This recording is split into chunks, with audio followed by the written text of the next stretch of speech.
10, 9, ignition sequence start. 6.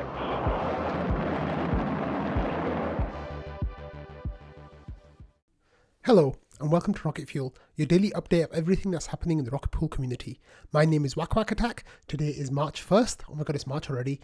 And I'm going to try to make today's episode quick because I've got a whole lot of things to do before I leave tomorrow for Denver, hopefully. So let's get started with that.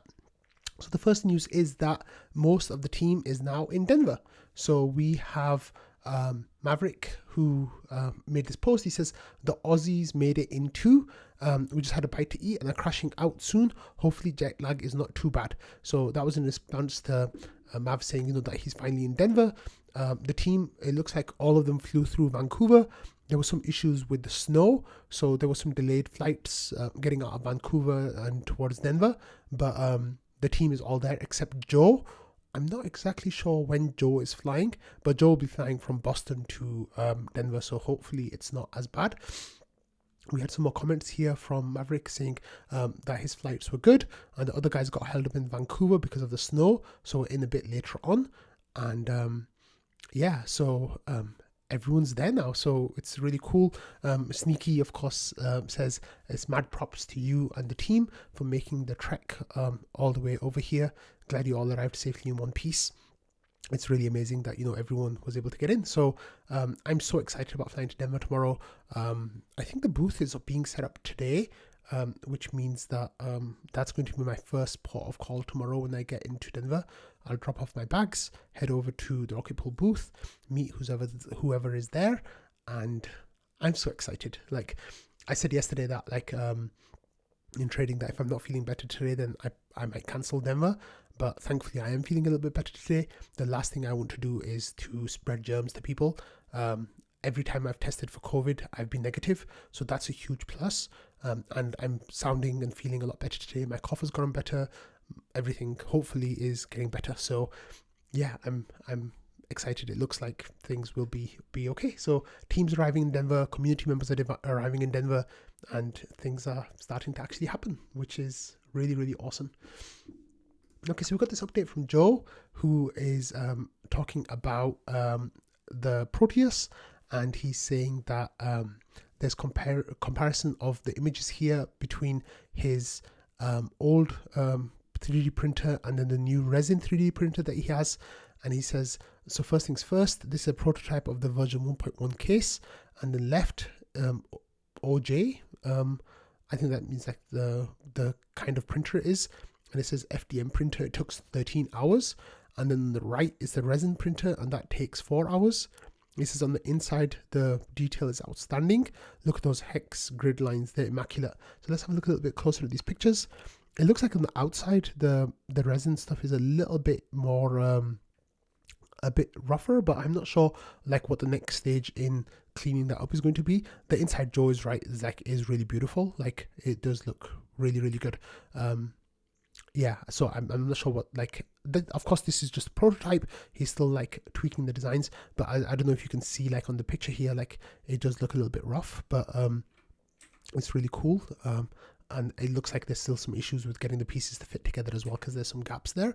But Joe's working on that, and it's looking really good. So that's really cool, Joe. Keep that up. He says, on the outside, I have some massive elephant footing screwing with the grid. Also, for some reason, the front panel parts are coming out way oversized, both thickness and height-wise. I tried using the standard resin first, and that is very brittle. It has very little forgiveness for flexing, so I switched to the ABS-like, which is much more durable. I will be using that 100%. So Joe is giving updates, and then he says, so my 3 problems to solve right now are 1, elephant footing, 2, dimensional issues, and 3, the cleanup sucks. It actually takes more manual labor to make the resin ones because of all the cleanup involved. The FDM ones I just pop off the bed when they're done, and well, they're done. The resin ones take like an hour to clean up, so that definitely is not good. And then Jenix says, I have some solutions for the elephant foot, at least the ones that work for my miniature bases. And Joe says, please. I think, this is what, so that's what Joe's working on, trying to get the Proteus fixed. And I'm really excited to see what they're going to look like, because I think it's likely that my Proteus might be resin printed as well. So that's really cool. One of the things before I carry on, I want to make clear is there've been a couple of instances where I've shared information about issues with the Proteus. Once I shared issues about a screw that was causing issues in delivery, and another time I shared, like yesterday, I shared information about the board being getting bricked for a user because of an update. So I just wanted to make really clear that these are not issues from Joe. Right, like Joe is doing the absolute best work he can. Joe is doing tremendous amount of work in support for getting people to fix up their systems. Like if they've got issues with them, providing support after sale. Like Joe's doing wonderful stuff. The issues that have occurred have been because of the Rock 5B itself and like the Radex, whatever the company's name is who make them, once with the screws and the second time with their software updates. By me covering that on Rocket Fuel, the reason why I'm covering that on Rocket Fuel is because I know there are people who have the Proteus who might not be following the day-by-day updates from Joe. However, they do watch Rocket Fuel, so they can get an idea of what's going on and what they should be aware of. That's why I cover those things. I'm not trying to like FUD Proteus or Joe's work. Like I'm a huge supporter of Joe's work and I think it's amazing stuff. So I just wanted to make that really clear that that's why I cover the work the way that I do. And even when there are issues, I'll cover that because some of those things are really important for people to know. And other people are just curious about, the process and how it's all working. So I just wanted to clarify that. Like I'm so excited about getting my Proteus, and I'm sure the other people who are waiting as well are as well. So I have nothing but love and support for Joe, and like he does really amazing work. So I just wanted to get that out there first. Okay, the next thing is we had an update from the support template use patches used this yesterday, and he says how to use the rescue node. If you don't have a fallback node and need one right now, the GMC is funding one for all users of Rocket Pool. Please only ask for access if you're currently missing attestations or are planning to prune or switch your execution client. The access will only be provided temporarily and is not meant as a permanent fallback solution. The rescue node currently supports Teku, Prism and Lighthouse. You may use doppelganger detection with any client, and it says go to rescuenode.com to get started. Once your local clients are back online, you can stop using the rescue node by deleting the lines you added to, and then there's the document on your machine, and running Rocket Pool start again. Do not forget this or you will start missing attestations once your access expires. So that support template has been updated from what the document said before, and then Patches says we're live. So what does that mean? We had this comment, and Mambo-san says the rescue node is finally on mainnet, and Patches says yes sir, I'm currently attesting through it. Dog food. So that's the attestations are happening. So let's have a there's a tweet that went out as well. Oh wait, that's not right tweet. Okay, and then the rescue node says, we're excited to announce that Rocket Rescue Node is now available for Rocket Pool node operators on mainnet. What is the rescue node? And then it covers Patches' tweet thread from November that we covered on Rocket Fuel. And it says, thank you everyone who helped us test the beta on Gurley. Nimbus and Lodestar will be supported soon as well. So Jasper's comments here, he says, a huge quality of life improvement for Rocket Pool node operators to mitigate downtime costs. So this is really, really cool. The project is something that I support massively. On the GMC, we supported it massively as well. I think it was one of those projects that we actually gave them more than they were asking for. I think maybe I'm mistaken about that. But everyone at the GMC was incredibly excited about the rescue node, and we were really heartened by their project, by what they were doing. So if you have a look at the website, it says Rocket Rescue Node, and then there's about, donate, FAQ. This is a community run, trust minimized and secured fallback node for emergencies and maintenance. And then there's information here. I'm not sure. It says to request access, run Rocket Pool node, sign message rescue node, and then date, and paste the signed message here. So then you paste the signed message there, and then you go next, and then you just follow the instructions. They've done a really amazing job of making the process as seamless as possible. and they're doing really good stuff. So congratulations to Patches, Popash. I think Object has worked on this as well, and all the testers on Girly. Like it wouldn't have been possible without all of you all helping. So congratulations to all of you. And this is the kind of thing that really sets Rocket Pool aside. Like, these community built projects are doing really amazing things, and it's so wonderful to see. So congratulations, everyone. Okay, next we had this POAP raffle that took place yesterday, and it was for the Rocket Pool builders. The prize, number one prize was a Proteus, number two prize was 5 RPL. So it went live at 3 p.m. Eastern yesterday, and then there were only 82 entrants. So this is where people in trading started talking about, well, they were talking about it beforehand, but this is when the vote was about to go live. And then as soon as the vote went live, like a whole lot of people like lost out almost instantly. And then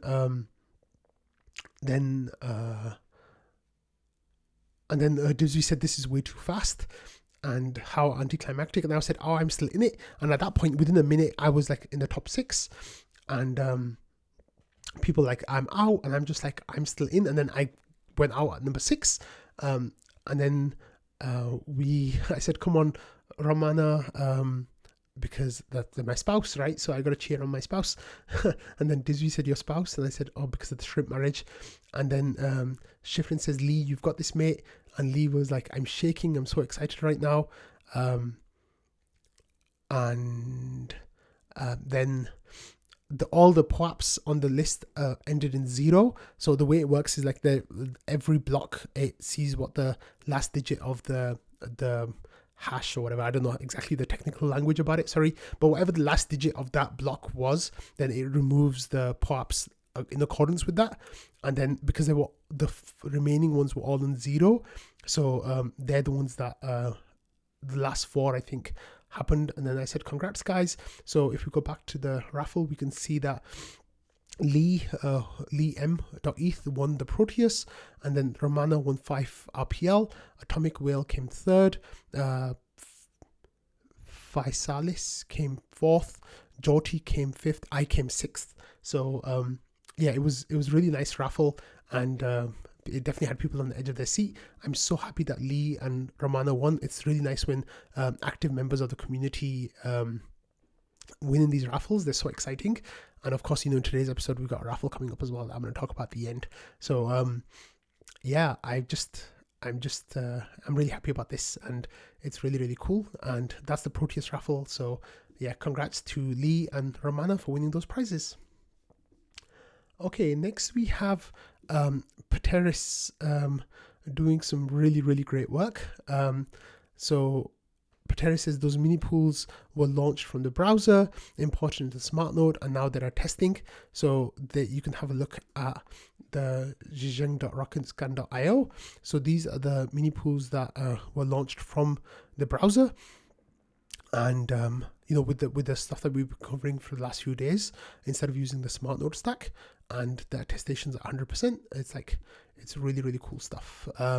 So yeah, Peteris is doing some really cool things. So it gives you the chance. Do you want to do the 8 ETH, or do you want to do the 16 ETH? And you can create the mini pool. And he says even converting works as well. So you can run that code in there. Like there's buttons here, convert to 8 ETH instead of having it at 16 ETH. And Jasper says you're just cranking out stuff. Damn, it's so true. Like Peteris has been working amazingly well on this project this last week, and we're so impressed. Like really, really, really fantastic stuff. This is what I mean about the community pushing out amazing content, amazing tools that help everyone. Like I'm so impressed. Like absolutely incredible stuff. So yeah, these are the ones that were that happened from the browser, right? Like it's just. Yeah. And Jasper says, holy shit. And I totally echo that sentiment. So yeah, good job, Peteris. Good job to getting all this working. So he says, I imported the seed phrase and one other validator from another node with the he mod, and the recover node wallet from the seed phrase, and import validator keys from custom keys. And he says, I can't get MetaMask to derive anything for me. And he said, by the way, the Atlas guide is very good. I read it twice. So yeah, that's that's really, really good stuff, Peteris. Thank you so much for doing that. Okay, and then this is the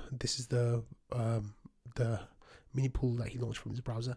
Okay, I want to give a shout out to an event that's happening on Friday at Denver. It's by the people at Luau DAO. They're the people who started off HolderCon, the conference for, well, not the conference, the community gathering for the ETH finance community. So they are having a joint event with Pizza DAO.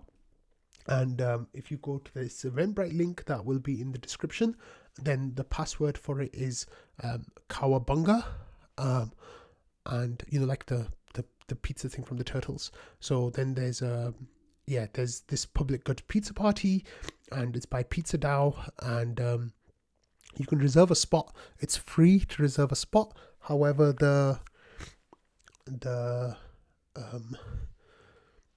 there's a wait list now, so you can get on there, and it says, are you interested in public goods funding? Join the biggest pizza party at ETH Denver for a night of fun, conversation, pizza and refreshments, hosted by Pizza DAO and friends on Friday the 3rd of March from 5 p.m. to 8 p.m. At the new Conscious Club in Rhino. And it says we also have vegan and gluten-free options, and the venue is cannabis friendly, and it says all donations on RSVPs and that the event will go towards the Pay for Pizza Forward partnership with Giveth and local Denver Mutual Aid. And then at the bottom it says HolderCon will be throwing a Luau DAO happy hour, and guests can enjoy in addition to pizza, there's NFTs on display for winter NFTs, and beers are courtesy of Raid Brewed. So yeah, it's really, really cool stuff. And it says RSVP doesn't guarantee entry. So if you are interested in attending that on Friday night, there's a chance I will be there. So yeah, it's really cool. Okay, next we had this news from Mav, who says that there was a new listing for the RPL token on OKX. OKX is one of the big exchanges that are like a crypto exchange. And then there's this blog post that went with it, and it says OKX will list SSV network and Rocket Pool for spot trading. And it says Rocket Pool is Ethereum 2.0 staking pool. The protocol seeks to lower both capital and hardware requirements for staking on ETH, adding to the decentralization and security of Ethereum to achieve this. And then it just gives information about what Rocket Pool is. So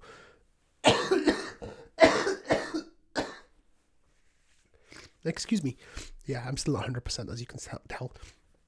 Yeah, so this is it's nice that we're getting onto more exchanges, but the impact of the exchange listings now I don't think will be too great, because Binance, the biggest one, we've already had that information going out. So, but it's good that it adds more legitimacy for us to be on these different exchanges. So that's cool. Just 1 second, excuse me.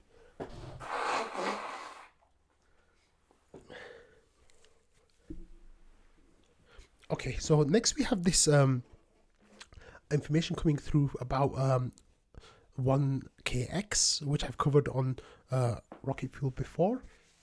So this is, it seems like they're an investment firm, and they're running their mini pools, and they're staking a whole lot of RPL. I think they have 500,000 RPL or something along those kind of numbers. So that's really exciting, and they're staking it all, which is of course always really amazing to see. So that that's still happening now, and they're still throwing more and more RPL into their stakes. So here, they've got node number 1, node number 2, and they're just adding more and more RPL to it and keep it growing. I think the last time I checked, there were about 100,000 RPL in each one of these 2 nodes. So that's really exciting. Okay, and finally for today's episode, we have a raffle. So for those of you who don't know, there's this Google Doc. Let me actually just change the screen a little bit so you guys can see this. So there's this Google Doc which has the leaderboard, the WAC board, for people who submit content to Rocket Fuel, and there's two different leaderboards here. One is for the content that was featured in the episodes, and then there's another one here for people who submitted any content at all, whether it was featured or not. So I made the decision a little while ago because the content that people submitted was of such good quality. There was very few instances of people trying to play the system or like kind of scam the system, in a sense, I guess I want to say. So what I decided was, whether I included your content or not, you were going to get a ticket for the raffle. So for example, Sneaky Ninja Guy had 41 entries that made it to the episode. However, if you look at the total leaderboard, he tried to submit content 50 times. Now, that's not to say that 9 of those pieces of content were bad. It just means that I didn't include them in the episode for one reason or another. But like, it's still, I really want to reward that fact. And one of the things I really like is I'd rather have a little bit more content than less content. So what I decided to do was, for each piece of, for each contribution you made, you would get 1 ticket. So according to that, Sneaky Ninja Guy had 50 contributions, so he would get 50 tickets. And then we had, for example, Superfizz and Noshua, they had 1 contribution each, so they would get 1 ticket each. So all of these 57 people who submitted content in February for Rocket Fuel would get tickets in line with that. I sent them all POAPs yesterday for contributing, which was, I'm really grateful for that. And every single one of these people is extremely valuable and helps make Rocket Fuel possible. So then what happened is we made this document.